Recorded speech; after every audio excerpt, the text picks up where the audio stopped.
We're back with Barb from Dover Apothecary, and this month we're going to do a part 2 on inflammation because I found it interesting last month. You were giving me all this information. I'm like, oh, then I had all these questions. A couple of questions. I have a friend, a senior friend, who's battling dementia. With inflammation, is there a connection, and is there anything as you age you can do to reduce the opportunity for that type of dementia and all those things to come at you? How can you stop it? Or I know you can't stop it, but how can you reduce it, Barb? And does inflammation play a part in this? It's such a pertinent topic. And with our aging demographic, with the population, it is something that we all need to be educated and empowered in. So in a nutshell, yes, inflammation will always impact anything to do with the brain, any form of dementias, anxieties, depressions, hyperactivity, all of those things. If it's related to the brain, inflammation is going to, anything with our neurological systems, and that includes the nerves and the spine. So MS, all of those things are going to be impacted by a diet that is creating excess inflammation in the body and causing imbalances in the sugars, so our glucose and insulin levels. It's very epidemic, and it's something that we have more control over. Obviously somebody in a very advanced state of dementia is going to not necessarily have a lot of reversal. And what we're trying to do is to slow that process and keep those cognitive abilities as strong as possible. There is a lot of animal research out there, but they're only really starting to delve more into the human studies on nutrition and brain health. So it's exciting to see that. A lot of that I'm learning, firsthand because of my concussion treatment, and loving delving into that course because it's just reinforcing so much about what I do in my practice and how we can help people with their brain health and with, any mental health types of issues through the diet. Is there anything that sticks out to you as like sort of that number one component that you could do yourself, even at my advanced age, to start reducing those opportunities for that to appear? Like, let's say no sugar. I don't know, no dairy. Like, what is there anything in particular that sort of really causes inflammation to go crazy? Well, the biggest one in our societies would definitely be our love affair with sugars, and understanding that even too much fruit can be a source of excess sugar in the body.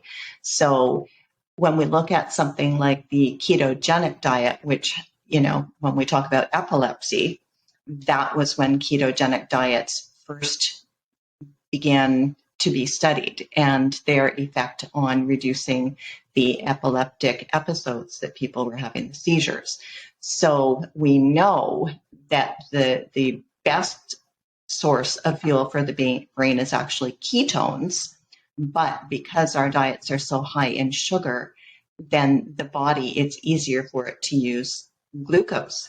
So when we change the diet and we're increasing our healthy fats and getting more healthy proteins, more vegetables, but not high carbohydrate vegetables, and we're changing that macronutrient balance.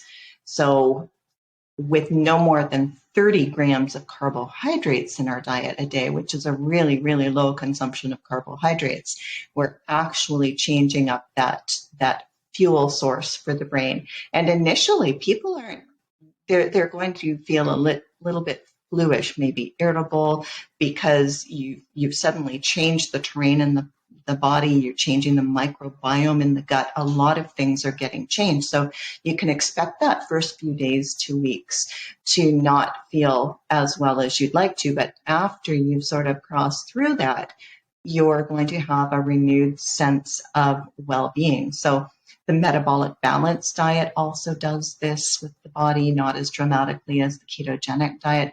But the key thing is that you're definitely not using sugar as a fuel source for your body. You're using nutrient-dense whole foods, foods that are grass-fed, organic, high in healthy natural fats, because we talked a bit last time about the omega-6 fatty acids, and we get way too many of those from our processed foods. And it's the omega-3 fatty acids that we really, really need to dampen that inflammation in the body. So there's just a huge amount that we can be doing with the diet, but the sugar thing is a massive problem. Not only is it causing inflammation, and that inflammation is going to interrupt the sleep, and that inflammation is going to lead to cardiovascular problems in some people, arthritis problems in some people. It worsens every health condition, but it also reduces your immune function. And this is the wrong time of year for us to be having trouble with that on top of it. But we want to regulate the sleep. We need that sleep. Otherwise, our cortisol levels rise, and that also creates inflammation. So it's not just diet. There has to be proper hydration. The sleep habits have to be good, and the food sources. Diet-wise, I really urge people, if that's a concern with them, to book a consultation with somebody that they know and trust that's educated in these things, because it is so empowering to realize what we can do on an everyday basis that's going to serve our bodies for the long term. Both of my in-laws had different forms of dementia, and it was heartbreaking, 10 years of being caretakers to both of them and watching that decline. And, knowing now what I didn't know then, we can't turn back the clock, but going forward for my husband and myself, and for, everybody that comes into my practice and everybody that I meet, if they want to be educated on it, it's something it's close to the heart, that you want people to understand there's so much they can do this way. Is inflammation a core problem, or does inflammation come from other problems? Like, let's say you have a constant sinus problem or something. Is inflammation reacting to that? Or is inflammation just overall always a problem in everybody? Inflammation is intended as a body mechanism to help us.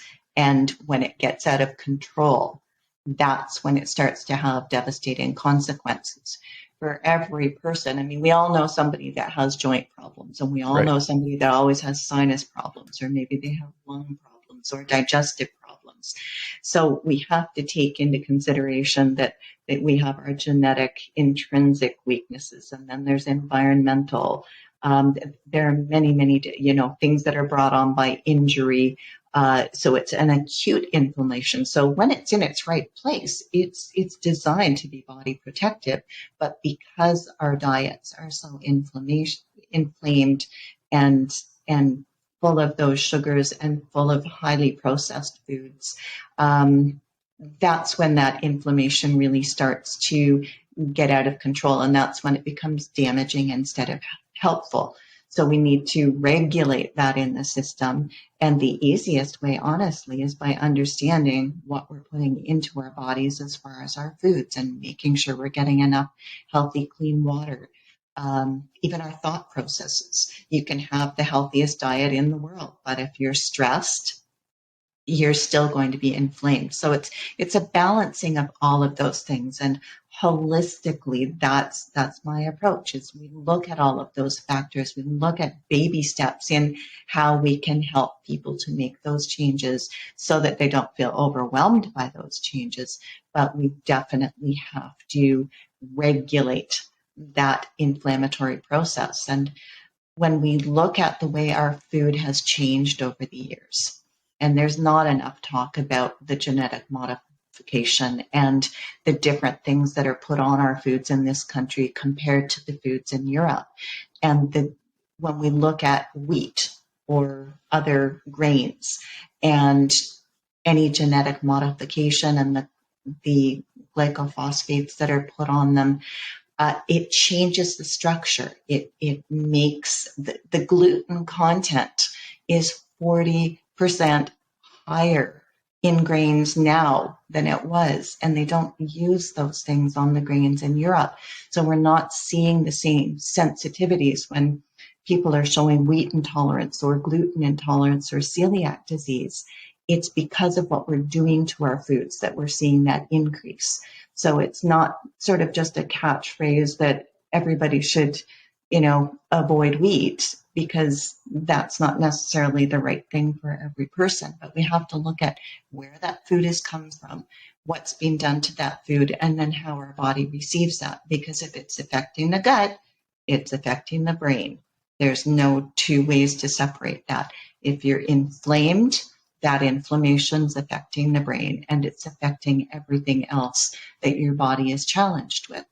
And so if you're not well, if suddenly there's something that insults your system, like for myself, the concussion, then suddenly your body's got all sorts of other things to deal with, not just the things that it's dealing with on an everyday basis.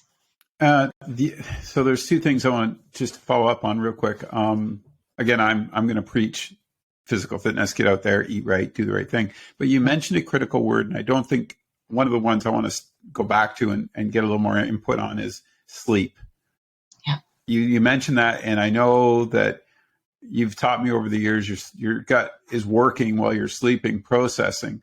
And if you're just ate 3 steaks, your stomach's going to be doing way more work than it should be while you're sleeping. You're not getting that proper rest again. And I find that that's, as we all age, that becomes a critical component, because without the rest, there is no energy. There is no get up and go. There is no eating the right things again, because you get that laziness. Inflammation has a tie back to that directly, as you've mentioned. You got to get that 8 hours sleep. It seems I'm in that category where I need to have that sleep. What can you do then? So let's talk about that. Maybe do you eat earlier to reduce inflammation? If you're going to, eat healthier, but maybe eat a bit earlier so that by the time you're ready for bed, is that process already going through you, correct? That is, I love that you brought this up, Dave, because honestly, yes, we do tend to eat too late into the evening, and your body's doing its repair work while it's sleeping. The reason a lot of people are struggling with their sleep is because they actually are having trouble regulating their blood sugar levels. So they don't have to be diabetic.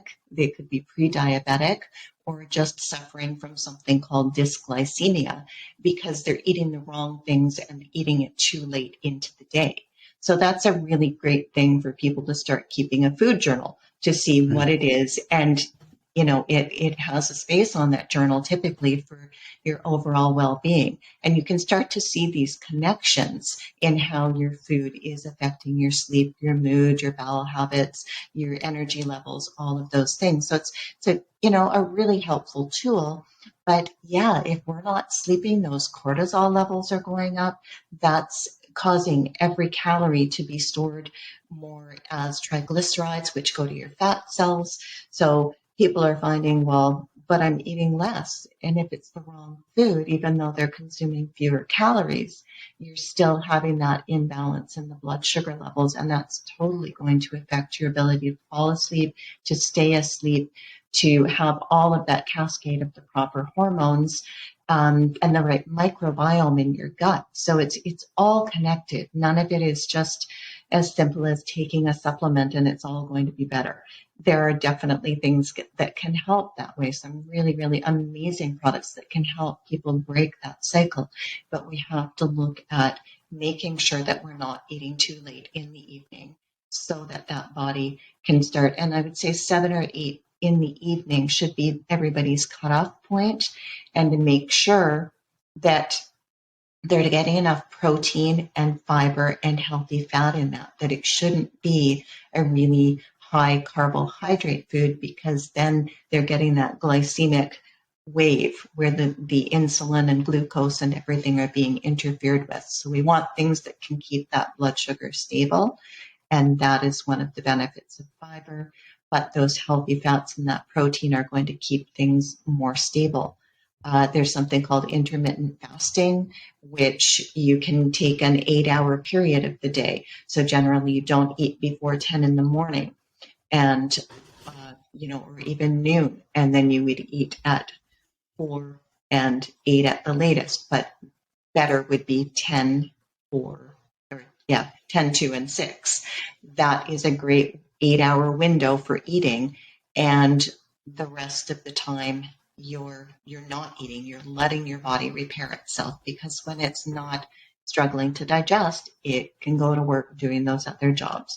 When we make that cutoff point early in the evening and stop fueling the body after that, then the body has the time that it needs to do that repair work, and it's going to settle into a better circadian rhythm so that your sleep cycles are automatically being improved. Cool. I think next month or the month after, I really want to talk about this food breakdown with the holiday season coming. Okay. So let's take this. I mean, we've talked about the inflammation component, and it will be with these foods, but at the same time, you do see a lot of overeating. You see people getting a little crazy with the food stuff, and then they're wiped out. And I think that's probably part of the inflammation of your body trying to process what you've just put in. So let's dive into that next month, and maybe we can recommend to some folks some fun things you can eat at Christmas and enjoy without being, overwhelmed by it. So Dover Apothecary, if you want to get a hold of Barb and talk about inflammation, or she's got her home practice as well. Can you give us an email address that they get a hold of you at, Barb? So it's Barb at Healthy, Well, and Wise. It's all lowercase. It's no symbols in it, and the website, if you want to look at that as well, is healthywellandwise.ca. And you can also reach me at my home office number, which is 519-410-3544, and look forward to hearing from you. Thanks, Barb. Take care. We'll talk next month. Love this information on inflammation, especially getting out and doing lots of things. I need to know about this, and I think everybody does. And like you said, it's a great piece to talk about. And then with the food breakdowns, that'll help people even more.